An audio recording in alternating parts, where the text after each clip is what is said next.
Zoe, para terminar a questão da ração, né, que vocês chamam, da quantidade de alimentação que é distribuída para cada morador. É um pão por dia por pessoa.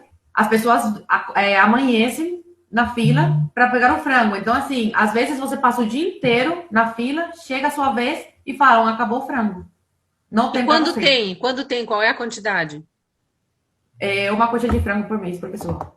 Uma coxa de frango por mês por pessoa, 5 ovos por mês por pessoa, um pão por dia e arroz, feijão, os outros. Recado final para os brasileiros, Zoe, você que conhece as Bom, duas realidades. gente, seguinte, pensa muito bem ano que vem. Eu já estou falando isso com antecedência, porque estou vendo tudo o que está acontecendo e as pessoas estão querendo uma terceira via. Gente, isso é muito perigoso. Vocês vão estar dividindo votos e vão acabar dando voto para o Lula, que é um verdadeiro inimigo do país, que financia a ditadura cubana. E tudo que os cubanos estão fazendo, escutem bem, tudo que os cubanos estão fazendo vai ser para nada se o Lula se eleger ano que vem. Eu estou realmente muito preocupada como cubana e peço para vocês, terceira via não existe. Ano que vem ou é Lula ou Bolsonaro. Você não tem que concordar 100% com o Bolsonaro, mas entre Lula, que é um financiador de ditaduras e quer a mesma história de Cuba para o Brasil, e o Bolsonaro, que foi o único presidente que teve coragem de bater de frente contra essa ditadura, fiquem com o Bolsonaro. A liberdade é a coisa mais importante que a gente tem na vida. E ela tem Esse, risco. Falo esse sério. Olá, eu concordo com a cubana. Porém, já existe uma ditadura aqui no Brasil, a ditadura feminista. Criada pelo feminismo, através da esquerda, e agora com o apoio, e continua com o apoio do atual governo. As leis feministas, leis de privilégios para as mulheres. Aí muitas pessoas falam assim, mas tem que ter lei de privilégio para as mulheres, porque não pode comparar a força da mulher com a força do homem. A força da mulher é menos. Tudo bem, a força é menos, mas a canalice, a covardia, a maldade, a falsidade é a mesma. É a mesma. Portanto, muitas vezes quando não consegue torturar, violentar o homem fisicamente,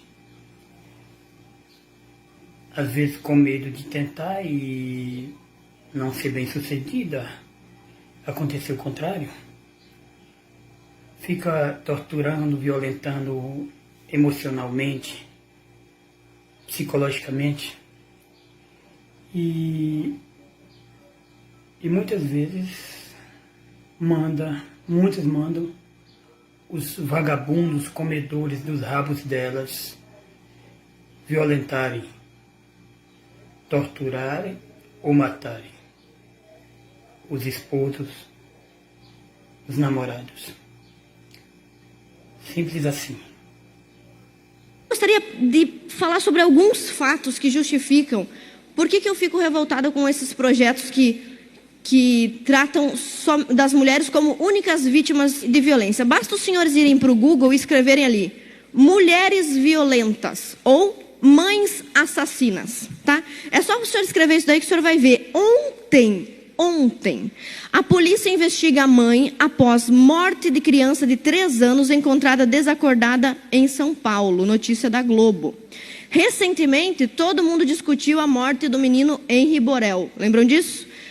Alguns anos atrás, todo mundo discutiu o assassinato do menino Juan, que foi assassinado por 2 mulheres. As 2 mulheres cortaram o pênis do menino com uma faca de manteiga, deixaram o menino agonizar por 1 ano e depois picaram a criança em pedaços, congelaram um pedaço, porque não sei o que queriam fazer, o resto... Olha, o crime mais bárbaro da história do Brasil foi cometido num contexto de violência doméstica e perpetrado por 2 mulheres. Só para atualizar esse dado, mais homens morrem de Covid do que mulheres.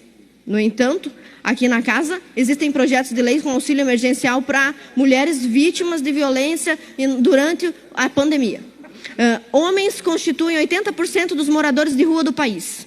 Os empregos mais perigosos são desempenhados por homens. Os homens têm 10 vezes mais chances de morrerem no trabalho. As mortes violentas atingem 11 vezes mais homens do que mulheres em idade jovem ou adulta. Acidentes de trabalho vitimizam 2 vezes mais homens do que mulheres. Os homens representam 76% dos suicidas do país. Os homens são minoria nos cursos de graduação e educação profissional. Os homens têm o dobro de chances de se tornarem alcoólatras ou usuários de drogas. Os homens têm maior índice de vício em drogas ilícitas. Os meninos correspondem a 60% da mão de obra infantil. Os homens são os menos beneficiados em auxílio emergencial. Os homens não têm prioridade em situação de emergência, em chacina, em bombardeio. Os homens só possuem 1 dia de licença paternidade. Os homens praticam um alistamento obrigatório e são tolhidos dos seus direitos, como prestar concurso público, se ausentarem do serviço obrigatório.